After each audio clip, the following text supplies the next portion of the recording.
तो हेलो नमस्कार, कैसे हैं आप? आज की क्लास आप सभी के लिए एकदम ही खास होने वाले है। आज हम सब देखने वाले हैं क्लास 12th वाले बच्चों के लिए है यह क्लास ज्योग्राफी, जो कि वीवीआई क्वेश्चन लेके आए हैं हम सब आप सभी के लिए। चैप्टर नंबर 2 सभी सब्जेक्टिव क्वेश्चन जितने भी बन सकते हैं VVI important question chapter number 2 से। विश्व जनसंख्या वितरण घनत्व और वृद्धि, चैप्टर का नाम क्या है? विश्व जनसंख्या वितरण घनत्व और वृद्धि से जितने भी इंपॉर्टेंट क्वेश्चन बन सकते हैं सभी क्वेश्चन को हम आपको करवाने वाले हैं। और ये all of this complete subjective question होगा और वीवीआई क्वेश्चन होगा। आपके एग्जाम के दृष्टि से बहुत ही इंपॉर्टेंट क्वेश्चन होने वाला है, इसलिए आप जरूर देखेंगे और अपने दोस्तों के साथ शेयर भी करेंगे। तो चलिए हम सब देखते हैं पहला प्रश्न, प्रश्न नंबर 1। तो प्रश्न कहता है लिंग संरचना से आप क्या समझते हैं? प्रश्न कह रहा है कि लिंग संरचना से आप क्या समझते हैं? यह प्रश्न 2027 में भी पूछा गया है और 2026 में। तो बहुत ही जरूरी और बहुत ही इंपॉर्टेंट प्रश्न है, लिंग संरचना से आप क्या समझते हैं। इसी तरह का दो क्वेश्चन पूछा जाता है लिंग से मतलब जेंडर से। तो एक पूछा जाता है लिंग संरचना से आप क्या समझते हैं और पूछा जाता है लिंग अनुपात क्या होता है। तो हम आपको सबसे पहले कि लिंग अनुपात बताते हैं, वो भी बहुत इंपॉर्टेंट और वेरी वेरी क्वेश्चन होते हैं। लिंग अनुपात क्या होते हैं? सब लिंग अनुपात क्या, लिंग अनुपात, लिंग अनुपात क्या होते हैं, यही हम सब देखने वाले हैं। लिंग अनुपात क्या होते हैं? तो लिंग अनुपात हम सब समझते हैं कि प्रति हजार, देखिए यह दोनों में थोड़ा सा अंतर है, बहुत कम, बहुत तुल मात्रा में अंतर है। लिंग अनुपात प्रति हजार पुरुष की संख्या पर महिलाओं, मतलब लिंग अनुपात क्या होता है कि प्रति हजार पुरुष की संख्या पर महिलाओं की संख्या को लिंग अनुपात कहते हैं। मतलब प्रति हर एक हजार पुरुष पर कितने महिला है मतलब समझ रहे हैं ना, कितने महिला है उसे ही लिंग अनुपात कहते हैं। ठीक है, तो लिंग अनुपात क्या होता है? पुरुष और महिला के बीच की तुलना, मतलब पुरुष और महिला के बीच की संतुलन को दर्शाता है लिंग अनुपात। जैसे अगर हम कोई उदाहरण देखते हैं तो किसी गांव में सोच लीजिए 1000 पुरुष है और 950 महिला है।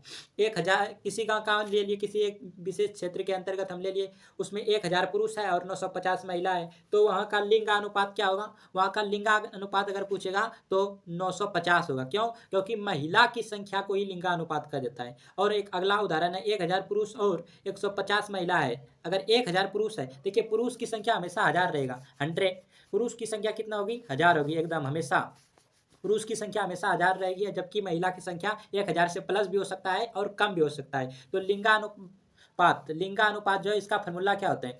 लिंगानुपात बराबर होते हैं, यहाँ हम सब आपको लिख के बताते हैं कि लिंगानुपात, लिंग अनुपात को ही लिंगानुपात कहते हैं। लिंगानुपात बट्टे स्त्री की संख्या, स्त्री स्त्री की संख्या मतलब फीमेल की संख्या, फीमेल की संख्या बट्टे मेल की संख्या इंटू 100। मतलब लिंगानुपात मतलब होता है कि फीमेल की संख्या मतलब स्त्री की संख्या, या फिर महिला की संख्या भी आप लिख सकते हैं। स्त्री की संख्या मतलब फीमेल की संख्या बट्टे मेल की संख्या, क्या? मेल की संख्या इंटू 100, इसे ही लिंगानुपात निकाला जाता है। अगर फीमेल की संख्या दिया गया है और मेल की संख्या दिया गया है और गुना 1000 कर देंगे तो हमारा लिंगानुपात निकल जाएगा किसी क्षेत्र विशेष का। ये होता है लिंगानुपात। तो लिंगानुपात भी बहुत ही जरूरी है, इसलिए लिंगानुपात को समझना। और लिंग संरचना और लिंगानुपात में बहुत ही कम अंतर है। तो अब हम सब समझते हैं लिंग संरचना क्या होता है। तो लिंग संरचना कुछ नहीं है, देखते हैं हम सब बहुत ही आसान भाषा में और बहुत ही सटीकता से आपके लिए परिभाषा लिख के लाए हैं। तो देखते हैं परिभाषा है लिंग संरचना के लिए। किसी जगह के कुल आबादी में पुरुषों और महिलाओं की संख्या का अनुपात लिंग संरचना कहलाता है। न किसी एक विशेष क्षेत्र ले लीजिए, किसी एक गांव ले लीजिए, कोई एक शहर ले लीजिए, उस जगह की जितने भी आबादी है मतलब जितने भी आदमी हैं, उस जगह की आदमी और पुरुष की संख्या के अनुपात को ही हम लिंग अनुपात कहते हैं, सॉरी लिंग संरचना कहते हैं। लिंग संरचना क्या है? किसी क्षेत्र का जितने भी आबादी मतलब 100 नहीं होगी, मतलब लिंगानुपात में क्या होता था कि पुरुष 1000 होगा और महिला अनगिनत होगा। लेकिन लिंग संरचना में उस जगह की मतलब किसी एक विशेष क्षेत्र के अंतर्गत हम जितने भी वहाँ के आबादी है, चाहे महिला हो या पुरुष हो, उसका अनुपात निकालेंगे। अनुपात कहने का मतलब कितना कितना आदमी है, उसे ही लिंग संरचना कहा जाता है। तो उदाहरण के तौर पे हम सब लिखेंगे, उदाहरण के लिए अगर 1000 पुरुष पर 945 महिला है तो यह उस जगह की लिंगानुपात लिंग संरचना को दर्शाता है। मतलब 1000 अगर कहीं पर किसी गाँव के अंतर्गत सोच लीजिए कि 1000 पुरुष है और 945 महिला है, तो वो यही उस जगह की लिंग संरचना होगी। मतलब प्रति 1000 पुरुष की संख्या पे है 945 महिला। लिंग संरचना और लिंगानुपात इसलिए कहा जाता है कि महिला और पुरुष की शादी मतलब कैसे होता है। कई देखते हैं कि किसी गांव में एक ही पुरुष ज़्यादा वुमेन के साथ शादी करते हैं, उसी प्रकार लिंगानुपात की यही रेशियो निकालने के लिए लिंगानुपात को हम सब पढ़ते हैं। तो प्रश्न नंबर 1 हम सब समझ लिया। अब देखते हैं प्रश्न नंबर 2। अगला प्रश्न है कि लिंगानुपात को कैसे मापा जाता है। यह प्रश्न बहुत ही इंपॉर्टेंट है, क्योंकि यह प्रश्न पूछने की अधिक ज़्यादा संभावना है कि लिंगानुपात कैसे मापा जाता है। मतलब लिंगानुपात को कैसे हम समझते हैं, कैसे हम उसको दर्शाते हैं लिंगानुपात को। तो देखते हैं लिंगानुपात को कैसे दर्शाते हैं। प्रति 1000 पुरुषों पर महिलाओं की संख्या को ही लिंगानुपात कहा जाता है। प्रति 1000 पुरुष पर महिला की जितने भी संख्या हो गई उसे ही लिंगानुपात कहते हैं। ठीक है, कहा जाता है।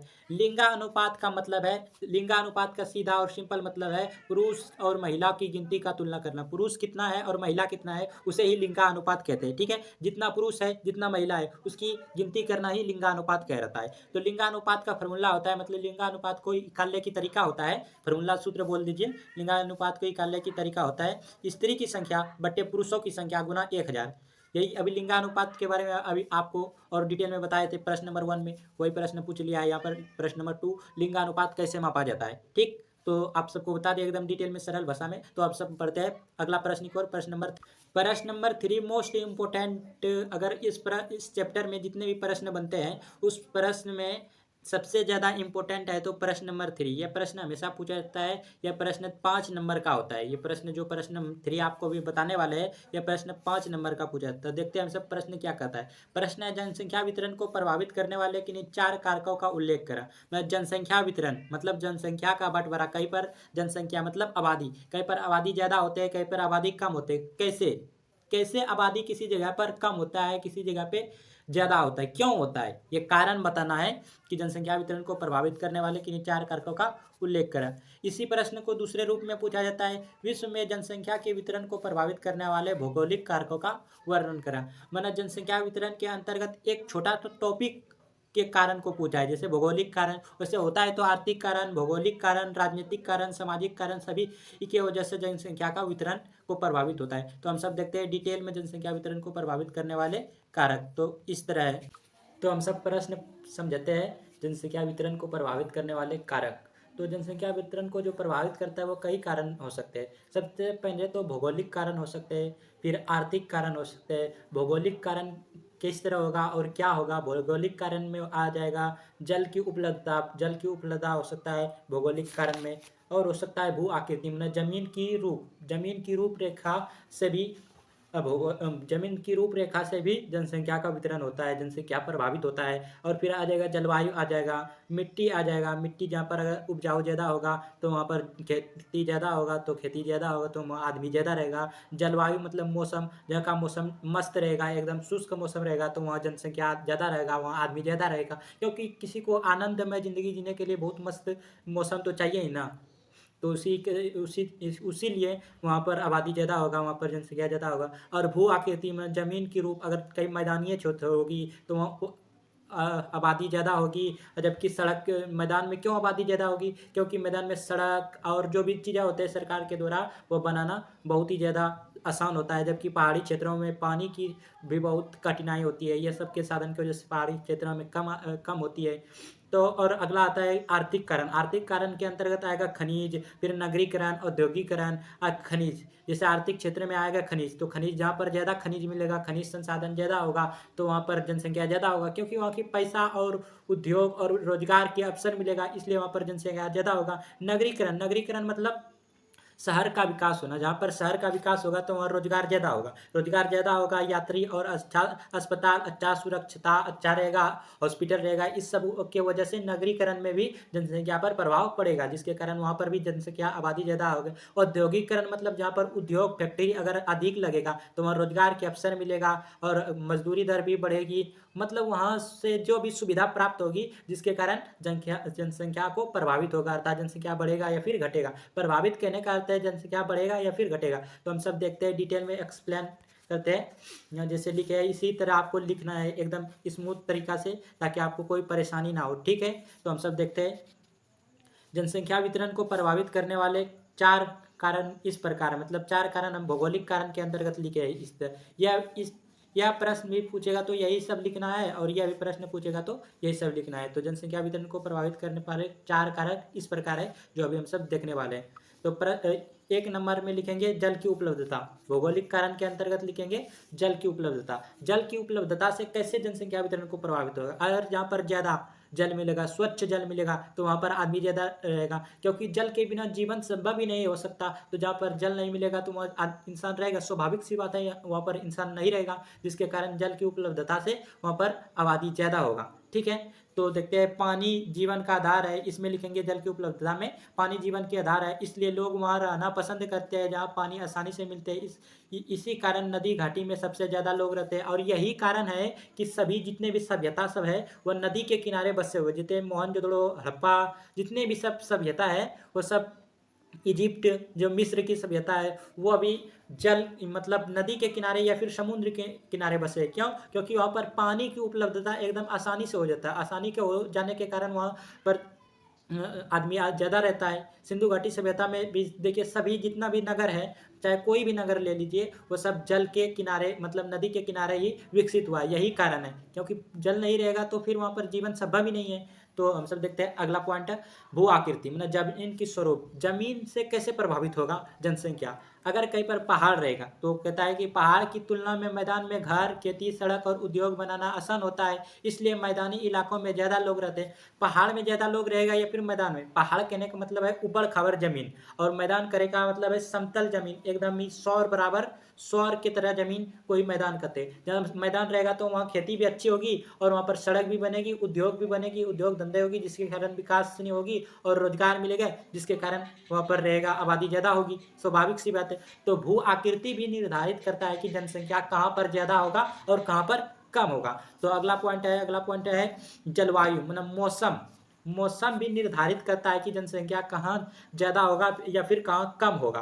तो मौसम किस तरह निर्धारित करता है? अगर बहुत ज़्यादा गर्म या बहुत ज़्यादा ठंडे इलाके में रहना कठिन होता है, क्योंकि अगर कोई भी मनुष्य बहुत ज़्यादा गर्म या फिर बहुत ज़्यादा ठंडे इलाके में नहीं रहना चाहता है, बहुत कठिनाई ज़िंदगी होता है। जबकि आरामदायक जो ज़िंदगी होते हैं, जबकि आरामदायक मौसम वाले क्षेत्रों में ज़्यादातर लोग रहना पसंद करते हैं। क्यों पसंद करते हैं? क्योंकि वहाँ आराम मिलता है, एकदम दिल को संतुष्टि मिलता है। तो दिल को संतुष्टि मिलेगा तो स्वाभाविक सी बात है वहाँ पर आदमी रहेंगे। ठीक है, तो मौसम भी हमें प्रभावित करता है कि आदमी कहाँ पर ज़्यादा रहे फिर कहाँ पर कम रहे। और मिट्टी भी आपको प्रभावित करता है। अगर जिस जगह की मिट्टी उपजाऊ रहेगा तो वहाँ स्वाभाविक सी बात है, उपजाऊ रहने का मतलब है कि वहाँ पर फसल अच्छे से उपज जाता है, सभी फसल एकदम आसानी से तरीके से उपज जाता है, मतलब उत्पन्न हो जाता है, तो वहाँ पर आदमी ज़्यादा रहेगा, स्वाभाविक सी बात है। तो उपजाऊ मिट्टी जैसे दोमट मिट्टी जो होते हैं उपजाऊ अधिक होते हैं, खेती के लिए अच्छे होते हैं, इसलिए ऐसी मिट्टी वाले क्षेत्रों में जनसंख्या ज़्यादा रहते हैं। यही सब कारण है जो कि जनसंख्या को प्रभावित करता है। जल की उपलब्धता, भू आकृति, जलवायु, मिट्टी, ये सब कारण जो होते हैं जनसंख्या को प्रभावित करते हैं। तो हम सब देख ले प्रश्न नंबर 3 एकदम ही डिटेल में। तो हम सब देखने वाले प्रश्न नंबर 4 एकदम ही डिटेल। प्रश्न नंबर 4 भी बहुत ही ज़्यादा इम्पोर्टेंट है, क्योंकि यह प्रश्न भी पूछा जाता है। प्रश्न नंबर 4 जो है कि एक जो टॉपिक है जनसंख्या संक्रमण सिद्धांत, इससे 2 प्रश्न पूछे जा सकते हैं, या फिर एक प्रश्न पूछेगा 5 नंबर में जनसंख्या संक्रमण सिद्धांत क्या है, इसकी अवस्थाओं का उल्लेख कीजिए। ये 5 नंबर में इस तरह का प्रश्न पूछेगा, या फिर इसी का छोटा रूप पूछेगा जनसंख्या संक्रमण सिद्धांत का क्या मतलब जनसंख्या संक्रमण सिद्धांत क्या है, यही सब बताने के लिए एक प्रश्न पूछेगा। यह 3 नंबर में पूछा जाता है। तो हम आपको दोनों और डिटेल में और पूरी तरह से एक्सप्लेन करेंगे जनसंख्या संक्रमण सिद्धांत पूरी तरह से, मतलब जनसंख्या संक्रमण सिद्धांत कब दिया, किसने दिया, सभी सब हम आपको बताएंगे। तो हम सब देखते हैं जनसंख्या संक्रमण सिद्धांत। तो जनांकिकी संक्रमण सिद्धांत हम सब समझते हैं। बेसिकली जनांकिकी संक्रमण सिद्धांत तो कुछ भी नहीं है, एकदम ही हलवा है। यह प्रश्न आ गया आपके सभी के एग्जाम में, तो आप लोग एकदम ही छाप दीजिएगा ये प्रश्न को A to Z। आप जिस तरह हम आपको जिस तरह एक्सप्लेन करेंगे उसी तरह आप सब छाप दीजिएगा। देखिए, सबसे पहले तो बताते हैं कि जनसांख्यिकी जो संक्रमण सिद्धांत है वो 1945 ईस्वी में दिया गया था। और कौन दिया था? F.W. नोटिस्टीन। 1945 ईस्वी में F.W. नोटिस्टीन एक व्यक्ति था, भूगोलवेत्ता था, मानव भूगोलवेत्ता, जिसने जनांकिकी संक्रमण सिद्धांत दिया था। देखिए जनांकिकी संक्रमण सिद्धांत क्या होता है, मतलब आबादी कैसे बढ़ रहा है, या फिर एक हटा से आबादी कैसे बढ़ जाता है, या फिर आबादी एक हटा से कैसे घट जाता है, आबादी कैसे बढ़ना चाहिए, किस तरह बढ़ रहा है, किस कारण से बढ़ रहा है, यही सब के बारे में जो हम सब पढ़ते हुए जनांकिकी संक्रमण सिद्धांत है। मतलब कहे कि अगर कोई ग्रामीण, अगर समाज ग्रामीण, खेतीहार, अशिक्षित अवस्था में होता है तो वहाँ की जनसंख्या ज़्यादा बढ़ती है और मृत्यु भी ज़्यादा होती है। अगर समाज अगर गरीब है, स्वाभाविक सी अगर समाज गरीब है, सिर्फ समाज में खेती करता है पेट भरने के लिए, तो पेट भरने के लिए, और वहाँ पर कोई शिक्षा नहीं, शिक्षा की लेवल 0 है, तो वहाँ पर जनसंख्या ज़्यादा होगी। क्या मतलब है कि क्या हो रहा है देश दुनिया में, तो इससे कोई प्रभाव तो नहीं पड़ता है, जिसके कारण जनसंख्या ज़्यादा बढ़ेगी, और जनसंख्या ज़्यादा बढ़ेगी तो मृत्यु भी ज़्यादा होगी। क्यों होगी मृत्यु ज़्यादा? क्योंकि कोई स्वास्थ्य सुविधा की नहीं है ज़रूरत। अशिक्षित जब समाज है तो स्वास्थ्य की क्या ज़रूरत है? स्वास्थ्य हो ही नहीं सकता, अशिक्षित समाज है ना, तो स्वास्थ्य नहीं हो सकता है, जिसके कारण जनसंख्या भी ज़्यादा बढ़ेगी और फिर मृत्यु भी ज़्यादा होगी। वही अगर दूसरे तरफ देखते हैं, जब समाज तरक्की करने लगती है, नगरीकरण, औद्योगिकरण और साक्षर मतलब पढ़े लिखे हो जाते हैं, तो जन्म दर तो बढ़ता है। देखिए जन्म दर बढ़ता है लेकिन मृत्यु दर घट जाता है। क्यों मृत्यु दर घट जाता है, जन्म दर क्यों बढ़ता है? क्योंकि नगरीकरण हो गया, रोजगार मिलने लगा, पेट भरण पोषण होने लगा, तो जनसंख्या स्वाभाविक सी बात है बढ़ने लगेगा। तो मृत्यु क्यों घटेगा? क्योंकि मेडिकल फैसिलिटी हो जाता है। उस समय जब जनसंख्या बढ़ने लगता है तो मेडिकल फैसिलिटी हो जाता है, तो मृत्यु दर कम होने लगता है। यही कारण है, यही है जनसंख्या संक्रमण सिद्धांत, और कुछ नहीं है। तो हम सब देखते हैं यह प्रश्न को, जनसंख्या संक्रमण सिद्धांत का क्या कारण है, तो हम सब एकदम डिटेल में एक्सप्लेन की तरह हम सब आप सबको समझाते हैं। यह सिद्धांत कहता है कि जब कोई समाज ग्रामीण, खेतीहार, अशिक्षित व्यवस्था में होता है, मतलब जब ग्रामीण रहता है न, ग्रामीण घर मतलब सोच लीजिए गाँव, ग्रामीण मतलब गाँव, वहाँ पर खेती हो रहा है, अशिक्षित है कोई भी समाज तो आप सब समझ रहे हैं, समाज के लोग मतलब सामाजिक जीवन में जैसे भी हो रहा है वही सब समाज, तो वहाँ जन्म दर और मृत्यु दर, जन्म दर मतलब जनसंख्या बढ़ना, और मृत्यु दर दोनों बहुत ज़्यादा होते हैं। जनसंख्या भी ज़्यादा बढ़ेगा और मृत्यु भी ज़्यादा होगा। क्यों? क्योंकि खेतीहार है, अशिक्षित है, इसके कारण जनसंख्या बढ़ेगा ही, स्वाभाविक सी बात है। लेकिन वहीं पर समाज तरक्की करने लगता है, नगरीकरण, औद्योगिकरण, साक्षर बनता है, तो धीरे धीरे जन्म दर अधिक होता है, धीरे धीरे जन्म दर और मृत्यु दर दोनों ही कम होने लगता है। तो क्या होता है कि दोनों भी जो होते हैं, जब समाज तरक्की करने लगते हैं, औद्योगिकरण और साक्षर बन जाते हैं, तो जन्म दर भी घटता है और मृत्यु दर भी घटता है। यही जो अवस्था होते हैं ना, जन्म दर घटना और मृत्यु दर भी घटना, तो यही अवस्था, मृत्यु दर तो एक तरह से जब शून्य हो जाता है तो यह अवस्था एकदम ही परफेक्ट होता है। कब हो सकता है जन्म दर मतलब घटेगा और मृत्यु एकदम शून्य हो जाएगा? कब हो? देखिए शून्य तो नहीं हो सकता है, लेकिन कहने का अर्थ है कि उस अवस्था के अनुसार एक तरह से हम सब बोल सकते हैं कि मृत्यु दर शून्य हो जाएगा। जब समाज पढ़े लिखे होंगे, तरक्की होगी, समाज में एकदम कौशल होगा, विवेक होगा, क्षमता होगा, तब ही जन्म दर कम होगा और मृत्यु दर कम होगा, अन्यथा नहीं हो सकता। नहीं तो देख लीजिए इंडिया का पॉपुलेशन एकदम ऐसे बढ़ रहा है, ग्राफ ऐसे ऐसे, ग्राफ कैसे बढ़ रहा है, एकदम हाई लेवल की तरह बढ़ रहा है इंडिया का पॉपुलेशन, जबकि चीन अभी तरक्की के मूड में। अब चीन की ग्राफ पॉपुलेशन रेट वो नीचे जा रहा है। क्यों? वन चाइल्ड पॉलिसी के कारण, जिसके कारण जनसांख्यिकी संक्रमण सिद्धांतों को समझते हुए तो वन चाइल्ड पॉलिसी को लाया गया। और फिर देखिए आप सब, अभी चीन कितना विकसित बन रहा है, चीन कितना विकास हो रहा है, अमेरिका की टक्कर दे रहा है। वही इंडिया पाकिस्तान के टक्कर दे, पाकिस्तान इंडिया, इंडिया और पाकिस्तान का टक्कर दे रहा है। आबादी में नहीं बल्कि टेक्नोलॉजी के मामले में हम बोल रहे हैं, ठीक है। तो तभी हो सकता है जबकि वहाँ की आबादी अच्छी हो, पढ़े लिखे हो, जागरूक हो, ये सब कारण होंगे तभी। तो यह कहता है यह परिवर्तन 3 अवस्था में होता है। जबकि जनसंख्या संक्रमण सिद्धांत को हम सब समझने के लिए कितने अवस्था होते हैं? 3 चार। यही तीनों अवस्था को सामूहिक रूप से जनसांख्यिकी संक्रमण सिद्धांत या फिर जनसांख्यिकी चक्र कहते हैं। ये जो होते हैं ये, इसी को हम सब चक्र बोल देते हैं, जनसांख्यिकी संक्रमण चक्र। या फिर देखिए आप सब अगर इस प्रश्न को सिर्फ यह पॉइंट आप लिख दीजिएगा ना, आप सबको एकदम ही फूल में फूल, अगर 3 नंबर का रहेगा तो 2 नंबर कन्फर्म है मिलेगा। देखिए इससे यह स्पष्ट होता है कि मतलब ग्रामीण रहेगा, खेतीहार रहेगा, शिक्षित रहेगा, मतलब उच्च जन्म दर होगा, मतलब ज़्यादा जन्म होगा और मृत्यु भी ज़्यादा होगा। और निम्न उच्च मृत्यु भी होगा। मतलब इस यह सभी कंडीशन के कारण उच्च दर भी ज़्यादा होगा, उच्च दर भी ज़्यादा, जन्म दर भी ज़्यादा होगा और मृत्यु दर भी ज़्यादा होगा। जबकि यह सभी कंडीशन होगा, यह सभी नगरीकरण औद्योगिकरण साक्षर होगा, तो जिसके कारण निम्न जन्म दर होगा और निम्न मृत्यु दर होगा। यही आप ग्राफ अगर इस तरह बता देंगे एग्जाम में, तो आपको फुल में फुल तो लगभग आपको फुल मिल जाएगा। 3 नंबर है तो 2 नंबर से ज़्यादा मिल सकता है, 2.5 नंबर मिल सकता है। यही ग्राफ आपको दर्शाता है कि आप कितने समझ रहे हैं इस विषय को। ठीक है, तो इस तरह लिखेंगे तो आपको बेसी नंबर मिलेगा। तो हम सब देखेंगे अगला प्रश्न है जो कि जनसंख्या संक्रमण सिद्धांत के टॉपिक से ही संबंधित है। यह पूछ रहा है कि जनसंख्या संक्रमण सिद्धांत की 3 अवस्था का विवेचना क्रम, मतलब जनसंख्या संक्रमण सिद्धांत को जो 3 अवस्था होते हैं वही हमको बताना है। तो इसे हम डिटेल में समझते हैं। ठीक है, तो जनसंख्या संक्रमण सिद्धांत सबसे पहले लिखेंगे हम सब कि इसकी 3 अवस्था है इस तरह। फिर प्रथम अवस्था देंगे तो प्रथम अवस्था में लिखेंगे। देखिए प्रथम अवस्था में क्या होता है,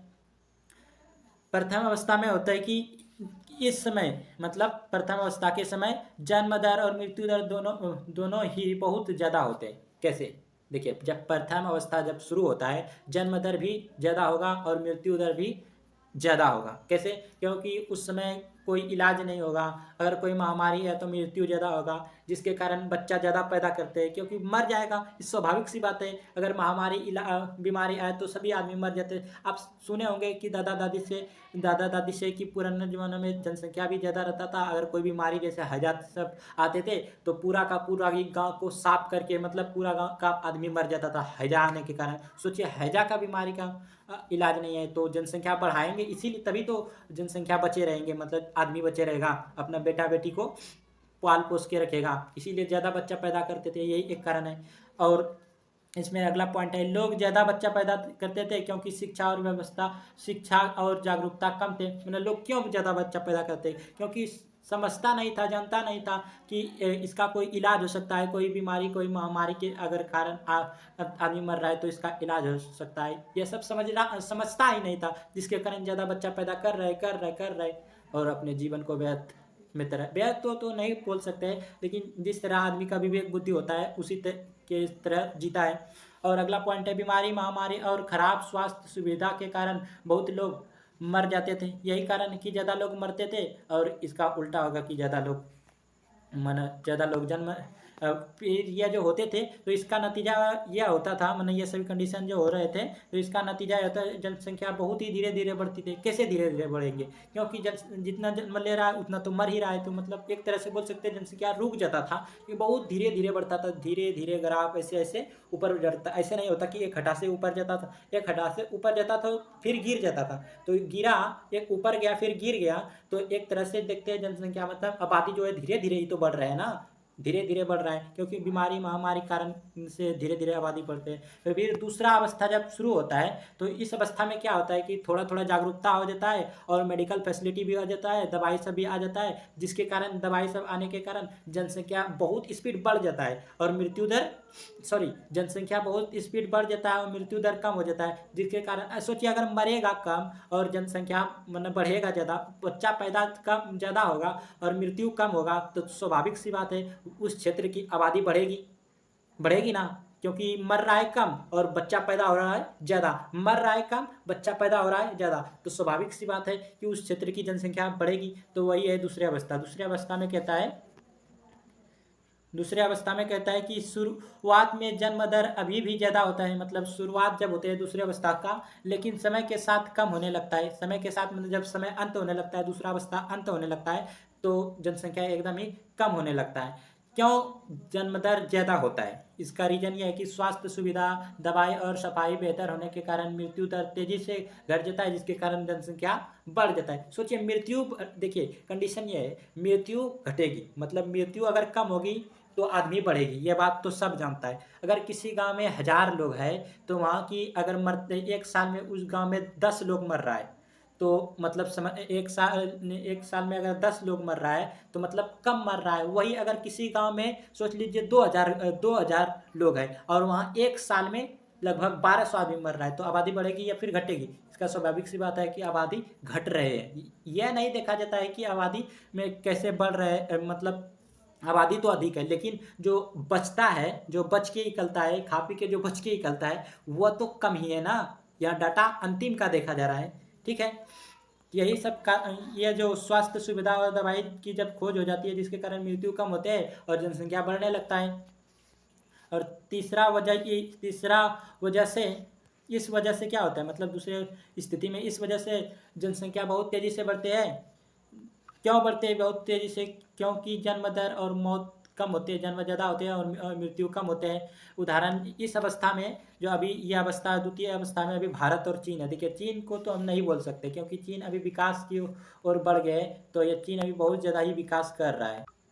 चीन अभी बहुत ज़्यादा विकास कर रहा है, इसलिए हम तो चीन को नहीं बोल सकते। भारत भी विकास की ओर पर चल गए, लेकिन भारत दूसरे अवस्था को खत्म करने वाला है और तीसरी अवस्था में प्रवेश करने वाला है। तो अगला हम सब देखते हैं, अगला लिखेंगे तीसरा अवस्था। मतलब 3 अवस्था को बोल रहे थे विवेचना के, मतलब 3 अवस्था को बताएंगे, फिर लिखेंगे तीसरा अवस्था। तीसरा अवस्था में लिखेंगे अब जन्म और मृत्यु दोनों ही कम होने लगता है। देखिए तीसरा अवस्था में कैसे जन्म दर कम होगा और कैसे जन्म दर मतलब कम होगा और कैसे जन्म दर भी कम होगा और मृत्यु दर भी कम होगा। कैसे? देखिए अगर कोई समाज जागरूक होता है तो वो अपना सिर्फ समय बर्बाद नहीं करना चाहता है, सिर्फ अपना समय जनसंख्या को बढ़ाने के लिए, आबादी के लिए नहीं बर्बाद करना चाहता है। वो अपने स्किल को डेवलप करता है। यही कारण है कि जो बड़े बड़े देश होते हैं, जिसके पास ज़्यादा पैसा होता है उसके पास हुनर दिखेगा, हुनर ज़्यादा होता है उस देश में आप देखेंगे कि पीएचडी किस देश में सबसे ज़्यादा किया जाता है। तो देखेंगे जिस देश का जितना पावर होगा, जितना ज़्यादा पैसा होगा, तो वही देश में ज़्यादा हुनर, ज़्यादा पढ़ाई करता है, जिसके कारण देश को आगे बढ़ाता है। इसीलिए तो चाँद मंगल की ओर आगे बढ़ रहे हैं ना दुनिया। यही सब कारण है कि सिर्फ जनसंख्या बढ़ाने से थोड़े होता है कि हम सब विकसित हो जाएंगे, विकासशील होंगे। जनसंख्या से प्रभाव नहीं पड़ता है।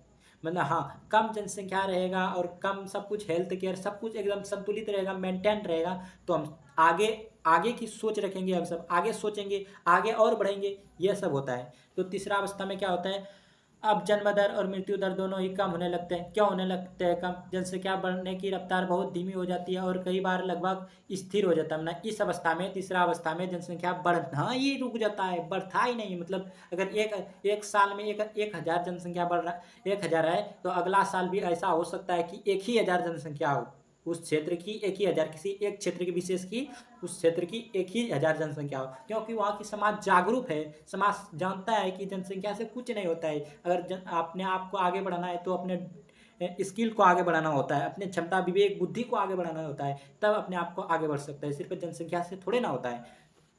अगला पॉइंट होता है, ऐसा आमतौर पर विकसित देशों में होता है। मतलब जो देश ज़्यादा अमीर होते हैं उसी को विकसित देश हम सब एक तरह से अपने एक भाषा में बोल सकते हैं। विकसित देशों में होता है जहाँ की स्वास्थ्य सुविधा, जीवन स्तर बहुत ही अच्छा होता है। उस देश की स्वास्थ्य सुविधा देखेंगे, वहाँ के जीवन देखेंगे, आदमी की जो भी जीवन होते हैं वो अच्छा होते हैं, बहुत अच्छा होते हैं, जिसके कारण वहाँ की जनसंख्या कम होती है और स्थिर रह जाती है। इसका उदाहरण आता है कनाडा, कनाडा आ सकता है, जापान आ सकता है, अमेरिका। इसका उदाहरण जो है कनाडा, जापान, अमेरिका। तो हम सब तीसरा अवस्था भी समझ लिए। तो ये जो तीनों अवस्था था मतलब किसको दर्शा रहा है? एक तरह से हम सब कह सकते हैं जो जनसंख्या संक्रमण की तीनों अवस्था है, मतलब कैसे जनसंख्या एक हटा से बढ़ जाता है, फिर कैसे जनसंख्या एक हटाते रुक जाता है, फिर कैसे एक हटा से जनसंख्या बढ़ता ही नहीं है, फिर घटता ही नहीं है। मतलब जनसंख्या और विकास को एक मुद्दे के नज़र में, एक केंद्र में रखकर समझा जाता है। जनसंख्या संक्रमण सिद्धांतों को दिया गया है। तो ठीक है, तो जितने भी बन सकते थे ये क्लास 12th के बच्चों के बारे में बता रहे हैं हम सब। मैंने 12th वाले के लिए तो बेसिकली पढ़ रहे हैं। मैं चैप्टर 2 से जितने भी इंपॉर्टेंट क्वेश्चन बन सकते थे, मतलब 5 मोस्ट इंपॉर्टेंट क्वेश्चन आप सबके लिए लेके आए थे, तो जितने भी बन सकते थे हम आपको करवा दिए। इम्पोर्टेंट क्वेश्चन जितने भी थे वो सब इम्पोर्टेंट क्वेश्चन करवा दिए। तो आप सब बताएंगे कमेंट में कि कैसा लगा यह वीडियो, फिर अपना फीडबैक देंगे। तब तक के लिए धन्यवाद। और आप सब पहले यह देख लीजिए, सभी प्रश्न, जितने भी इम्पोर्टेंट प्रश्न हैं ये सभी प्रश्न देख लीजिए। अब क्लास को एंड किया जाता है, अब क्लास को समाप्त। तब के लिए धन्यवाद और जय हिंद।